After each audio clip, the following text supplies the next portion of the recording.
اتفقنا كده هنبتدي بقى نتكلم على الجزء الخاص بالريموف اند ريفت اند والدياجنوزنج بتاع الانجن.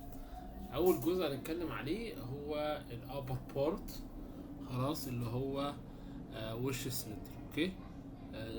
وش السلندر بينقسم لكذا جزء، يعني زي ما احنا شايفين الرسمه دي. الجزء اللي انا بعلم عليه دلوقتي دوت اسمه الروكر ارمز كفر، اوكي، او كونكتنج رود كفر، او في السوق بيسموه غطا التكهات. اوكي. التكهات مقصود بيها مجازا يعني الميكانيزم بتاع الكامة. تمام. هنا بيبقى ده عمود التكهات، وفي الكامة بتحركه. تمام. الكامة مش باينة في الصورة، بتحرك الروكر ارم ده بحيث ان هو يبوش داون الفالف، وهي نفس القصة، بحيث ودي الفالف سبرينج، بحيث ان الفالف ينزل يفتح تحت. اوكي. الجزء اللي موجود بالاصفر ده كله بيكون موجود عبارة عن حوض زيت، يبقى مليان فيه زيت. فانا بضغط الزيت من تحت يطلع لغاية فوق في وش السلندر، يعمل لوبريكيشن لعمود الكامة والروكر ارمز والفالفز. طبعا هنا بيبقى في في مكان ما انا بعلم بالاحمر كده بيبقى في حاجة اسمها الفالف جايد، وهنا فوق كده بيبقى في حاجة اسمها الفالف سيل.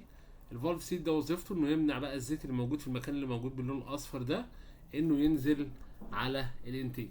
تمام كده. يعني انا عندي هنا كده هنلاقي في الحته اللي فوق دي كده، هنا مكان ما انا بعلم بالظبط، بيبقى في حاجه اسمها فالف اويل سيل. هنتكلم على الحاجات دي كلها بالتفاصيل. بيبقى هنا زي ما اتفقنا اللون الاصفر ده كله مليان زيت، نتيجه انا بعمل لوبريكيشن للكام شافت. اوكي. الاول سي ده بيمنع ان الزيت يعدي من الفالف جايد يخش فين؟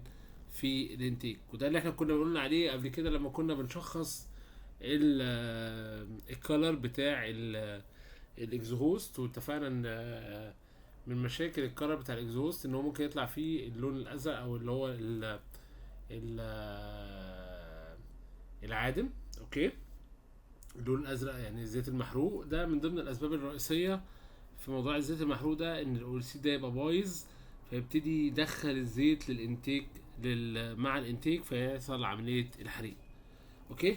المكان الاحمر ده هو اللي بيمثل لي الاكزوست لاين، وهنا دوت الاير لاين. اوكي. يبقى الهواء يخش من هنا، وهنا العادم. عندي بقى الجزء اللي متلون بالاخضر ده اللي هي مسارات الميه. اوكي. الميه طبعا بتبقى موجوده في مسارات اللي هو الجزء الاخضر ده، وهنا وبيبقى فيه جاسكتس حوالين السلندر. اوكي.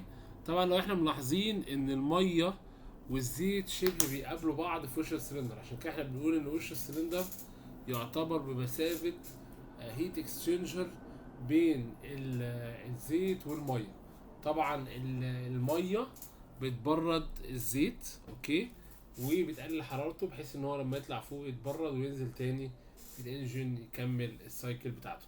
طبعا زي ما اتفقنا برضو ان المناطق اللي هي الفاصله بين الزيت والميه في وش السلندر بيبقى السيلينج المسؤول عنها هو جوان وش السلندر.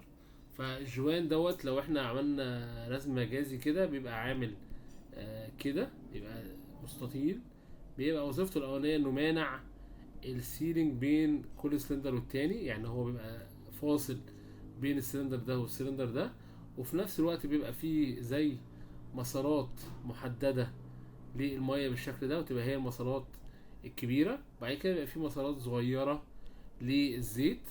تمام. هو اللي بيحكم حته ان المسارات الصغيره دي تكون بعيد عن المسارات الميه، بس يحصل فيهم تبادل، يعني الحراره في المعدن في الالومنيا، في الجزء الالومنيا اللي بينهم وبين بعض بتتنقل بين الميه والزيت، بس الميه ما بتجيش على الزيت. تمام. ونفس القصه الميه بتعمل تبريد بس ما بتجيش على الكبس. يبقى هو وظيفته السيلينج ده ان هو موجود بين وش السلندر وبين البلوك، وفي نفس الوقت بيمنع الكبس والميه ان يجوا على الزيت. اوكي كده. عشان نشوف الموضوع ادق شويه، الرسمه دي بتوضح لنا وضع الوش سلندر. اوكي. زي ما اتفقنا عندنا الفالف كفر او الروكر ارم كفر، او بيسموها غطا تكيهات. اوكي. اللي هو الجزء البلاستيك اللي فوق دوت. تمام كده. وده طبعا بيبقى فيه غطا الفيلينج بتاع الزيت اللي انا بحط منه الزيت، بيبقى في كل ما يخص مغطي كل اجزاء الموتور الداخليه. اوكي، بعد ما بشيل الفالف كفر بيبقى عندي في حاجه اسمها السيلينج. ماشي، الفالف كفر جاسكت او السيلينج اللي هو بيمنع زي ما اتفقنا ان فوق وش السلندر زي اللي في الصوره دي اللي هي الحته الصفراء دي، لو احنا شايفين ده اللي هو الميتال ده اللي فوق ده، هو ده مين؟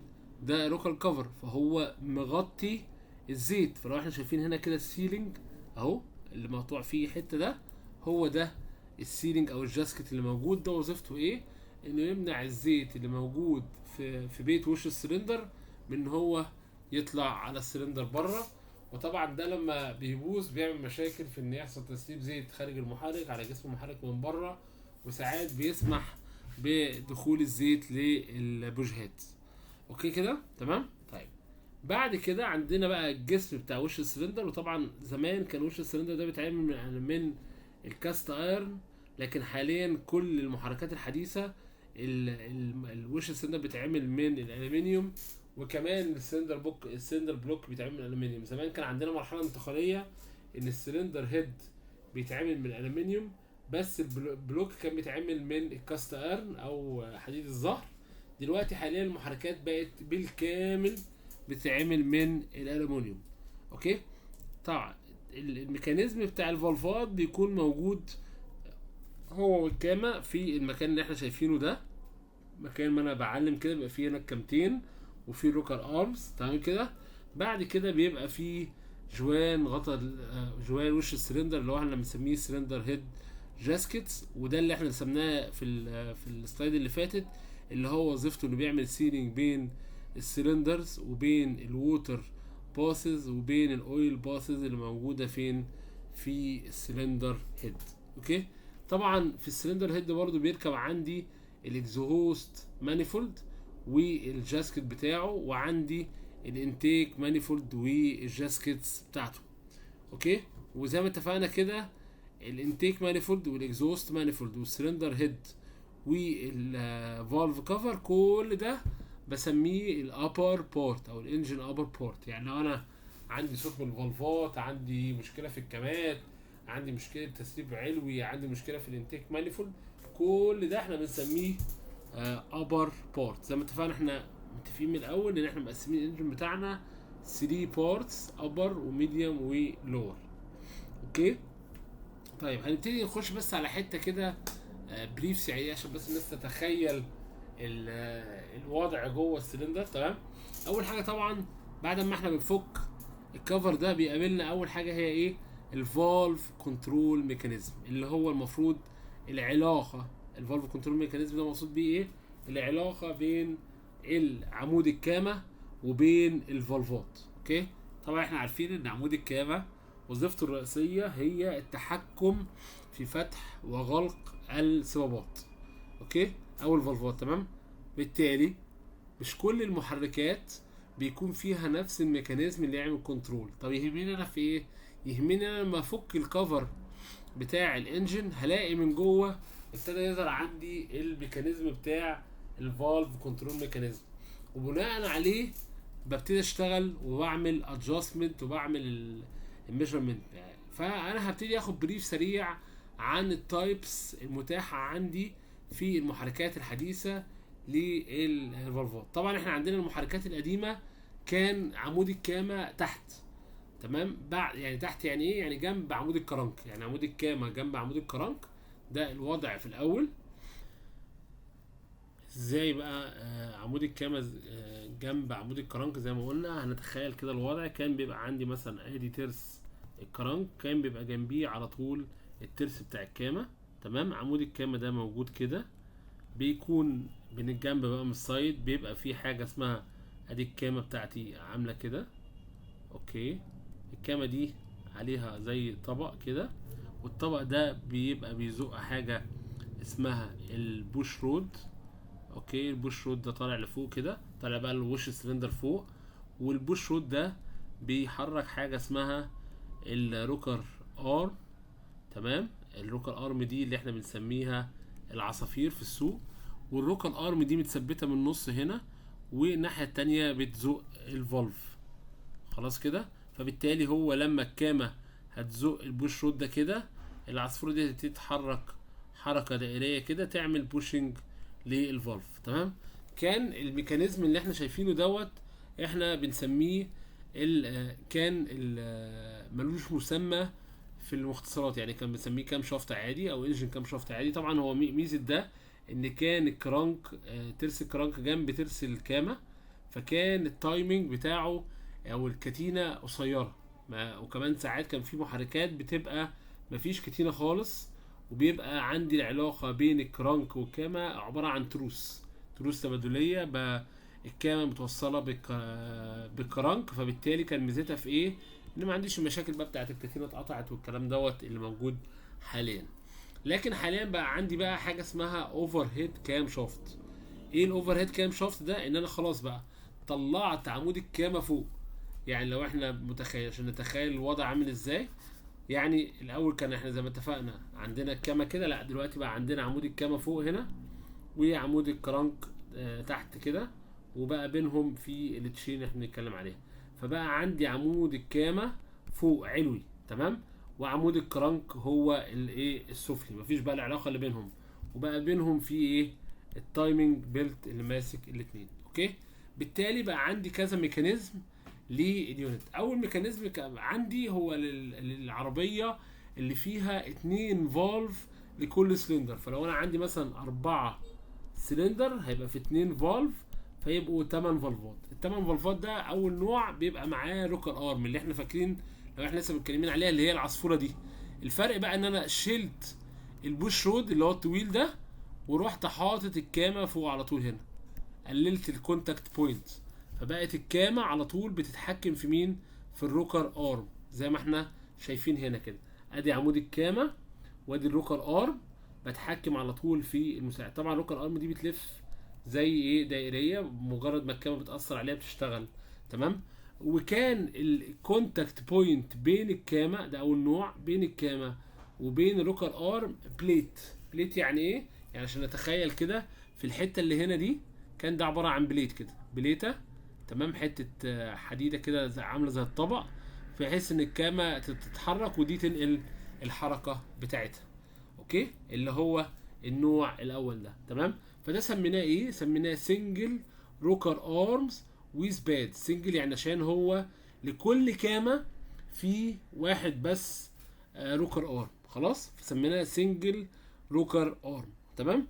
بعد كده نفس النوع بتاع السنجل روكر ارم ده، بس بدل بادز بقى عندنا ويلز يعني ايه؟ كل اللي انا عملته بقى عشان اقلل الاحتكاك مع الكامه، عملت ايه؟ عملت الروكر ارم ده كده، تمام، عملته بطريقه ايه مختلفه شويه. لما جيت عملت الروكر ارم اهو كده، تمام، بدل ما اجي هنا واعمل البليت اللي انا كنت اعملها، لا خليته عامل زي ايه عجله كده، ويل. تمام. طب ايه فايده الويل دي؟ ان هي تقلل الاحتكاك مع مين؟ مع الكامة. يبقى انا عندي هنا زي عجله بتلف على الكامة، فما فيش تقريبا احتكاك زي ما احنا شايفين كده. فبالتالي بقى عندي تاني نوع هو السنجل روكر ارم ويز ويل.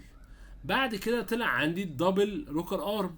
والدبل روكر ارم على فكره في منه نوعين، في منه بالويل وفي منه بادز، بس البادز ما اشتغلش كتير، يعني هم على طول بقى عندنا الدبل روكر ارم ويز ويل. وطبعا الدبل روكر ارم ده معناها ايه؟ معناها ان بقى عندي 4 سلندر فيهم 4 فالفات، يعني ب 16 فالف. اوكي. ودي كانت بدايه ان انا يبقى عندي 16 صباب في الموتور. خلي بالكم احنا عندنا عربيات بيبقى فيها 3 صباب لكل سلندر، وعندنا 2 صباب لكل سلندر، وعندنا 4 صباب لكل سلندر، وعندنا 5 صباب لكل سلندر. كل ده متاح. اوكي. طيب النوع بقى اللي هو الجروب دوت اللي هو بتاع السنجل روكر ارم ويز بادز والسنجل روكر ارمز ويز ويل والدبل روكر ارمز والارمز، تمام، الجروب ده كله بنسميه سنجل اوفر هيد كام شافت تايبس. يبقى ده سنجل اوفر هيد كام شافت ليه؟ عشان انا عندي عمود كامه واحد بيغذي الانتيك والاكزوست، عشان كده انا بسميه سنجل اوفر هيد كام شافت. اوكي. بعد كده طلع عندي النوع الجديد اللي هو بقى ايه؟ الدي او اتش سي، اللي هو دبل اوفر هيد كام شافت. بقى عندي عمود للاكزوست وعمود للانتيك. يبقى بقى عندي دول كام شافت. الاول كان عندي سنجل كام شافت، دلوقتي بقى عندي دول كام شافت. اوكي طيب ساعة بقى لما بقى عندي 2 كام شافت، ساعتها انا استفدت حاجه مهمه جدا، ان انا عرفت الغي خالص وجود الروكر ارم. يبقى نهايه الروكر ارم او نهايه استخدام الروكر ارم كانت بظهور الدبل كام شافت. اوكي في الدبل كام شافت بقى انا بقى عندي كونتاكت اللي موجود هنا، خلاص بقى شلت العصفوره دي تمام، وبقى عندي الكامه موجوده فين؟ فوق الصباب. اوكي طيب بقى عندي الكامه كده فوق الصباب على طول مباشره، مفيش بقى اي كونتاكت بوينت غير دول. بقى عندي تايبس بقى للتابس. التابس دي اللي هي مقصود بيها ايه؟ التابس دي اللي هي الاطباق تمام، ديت اللي هي الطبق اللي العلاقه بين الفالف والكامه بنسميه ايه؟ تابس. خلاص التابس ده ليه تايبس تمام. التايبس دي طبعا مهمه، خلي بالكم ان كل ميكانيزم اللي احنا بنتكلم عليهم دول لازم يكون ليه ادجستمنت ميكانيزم، لازم يكون ليه طريقه للضبط. ليه بقى بنحتاج ان احنا نضبط التكيهات او بنضبط الخلوص بتاع الكامه؟ هنعرف القصه دي في السلايد اللي بعد دي. اوكي طيب يبقى احنا اتفقنا كده بقى في الدبل بقى العلاقه بين الكامه وبين الفالف حاجه اسمها التاب. انواعهم ايه؟ اول حاجه تابس ويز شيمز. خلاص ايه الشيمز دي؟ اللي هي ليات. يعني انا بيكون عندي الطبق زي ما احنا شايفينه كده، ولو انا عايز اعدل الخلوص او المسافه بين الفالف وبين الكامه بحط هنا طبق تاني، بحط ايه؟ اي طبق ازود بيه الارتفاع او طبق اقل من بتاع الطبق دوت. لو انا خدته بره كده اللي هو الطبق ده ماشي بالسمك بتاعه الستاندرد مثلا او متغير، ده احنا بنسميه ايه؟ بنسميه شيمز. اوكي طيب ده نوع اللي هو شيمز، يعني انا اغير بالشيمز. بعد كده طلع عندنا النوع الاحدث اللي هو موجود دلوقتي في اغلب العربيات بقى، اللي هو التاب سويز هيدروليك. بقى عندي هيدروليك ليفتر بيتغير. عشان نشوفه ادق شويه، دول انواع التابس اللي موجوده عندي. عندنا السنجل تابس بيس، ده تاب اللي هو اللي زي ما اتفقنا كده اللي هو الطبق اللي موجود ده، بس الطبق ده ثابت. في نوع بقى بيبقى ثابت، لو حضرتك عايز تغير الكليرنس اللي بين الكامه وبين الفالف لازم تعمل ايه؟ لازم تروح تشتري طبق جديد. فده احنا بنسميه سنجل بيس تاب، ده حته واحده كده. ده لو حصل ده بيبقى كل واحد فيهم مكتوب عليه رقم اللي هو رقم السمك بتاعه. يعني لو احنا بصينا كده هتلاقي هو من جواه عامل كده طبق، لو انا عملت فيه سيكشن يعني هو طبق فاضي خالص عامل كده تمام، وفي حته هنا اللي هي بتخبط فين؟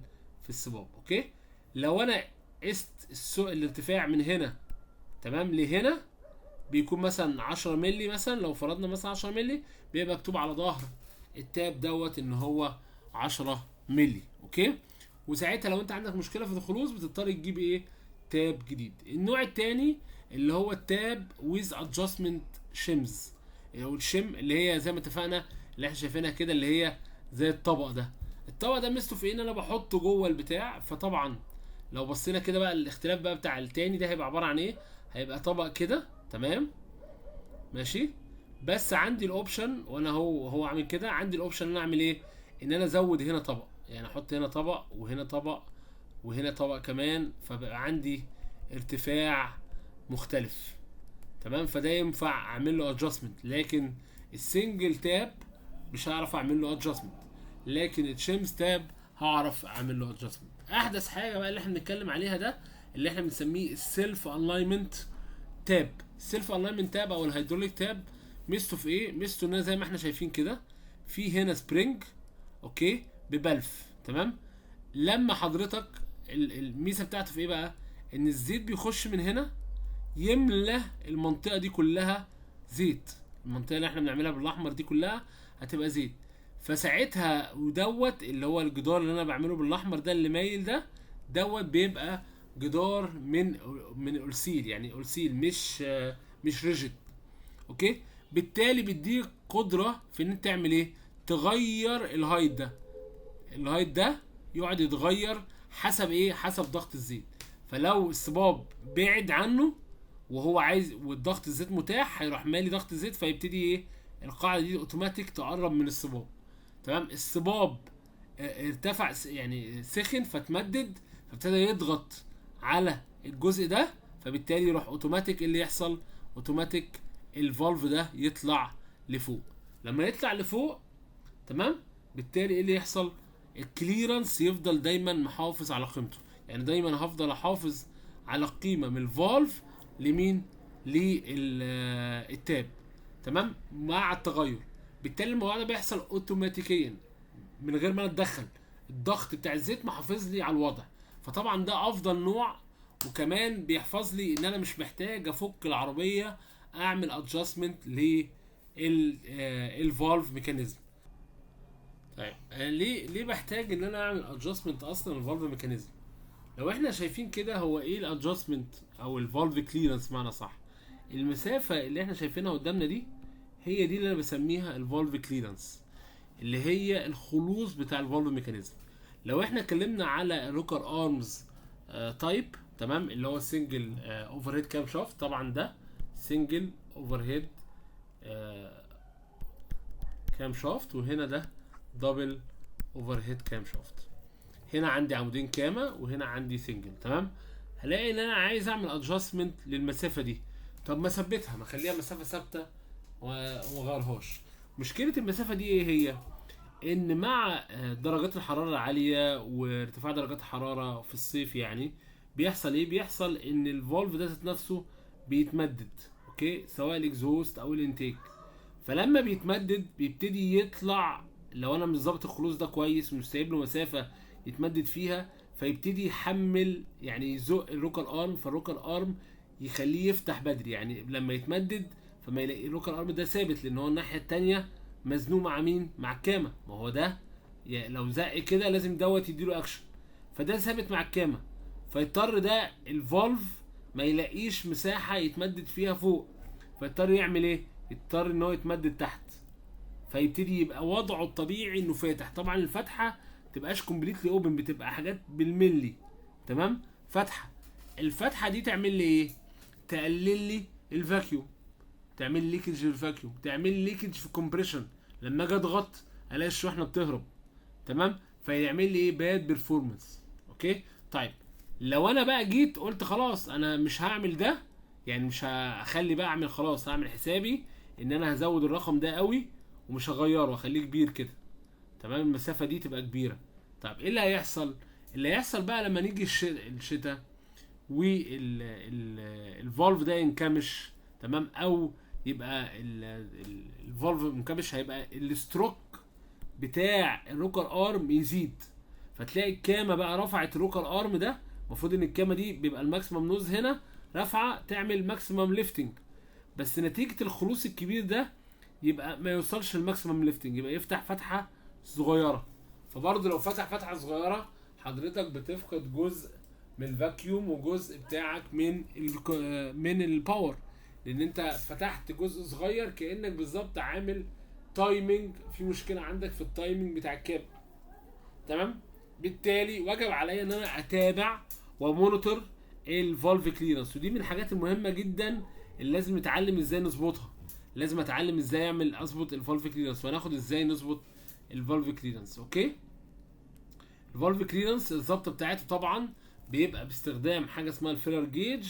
اوكي. وبنبتدي بيبقى هنا في زي ما احنا شايفين كده ادجستمنت سكرو، بحط الفيلر جيج في المساحه ديت. تمام.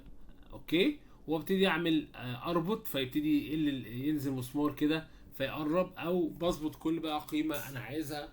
والكلام ده ممكن يتظبط مره في الصيف ومره في الشتاء، حسب في الشتاء بروح مقلل الخلوص، اقفل الفالف كليرنس، وفي الصيف بفتح الفالف كليرنس عشان ادي فرصه للفالف ان هو يتمدد. اوكي.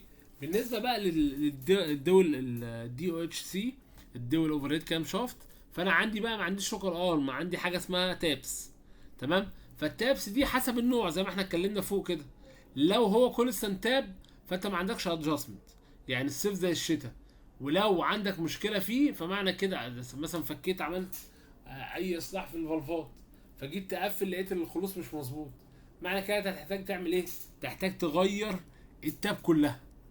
طيب لو بنتكلم ان انا عندي تاب وشريم، مش هتحتاج تغير التاب كلها. كل اللي انت تعمله هتشوف الخلوص اللي انت عايزه وتجيب سمك للشريم دي قدها تعوض الخلوص. يعني مثلا لو الخلوص هنا كبير تروح حاطط شريم تانية فيعوض الخلوص. طب لو انا عندي النوع التالت اللي هو الهيدروليك، لا مش هتعب نفسي.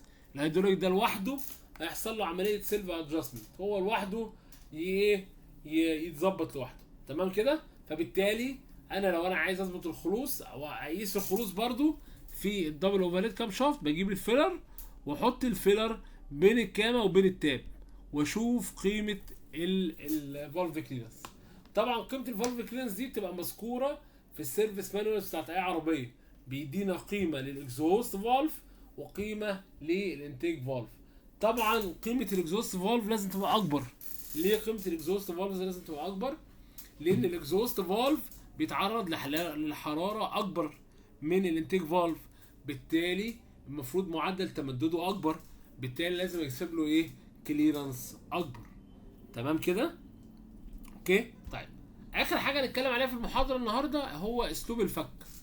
طبعا احنا لازم نبقى عارفين ان انا وانا بفك سواء الكفر او سواء الكفر ما فيهوش مشكله، الفالف كفر بفكه عادي تمام. لكن الخوف كله بقى لما ابتدي افك الكامه مثلا، ده زي ما احنا شايفين قدامنا كده، ده عمود الكامه وده دبل كام، ادي كامه تمام، ادي كامه وادي الكامه الثانيه.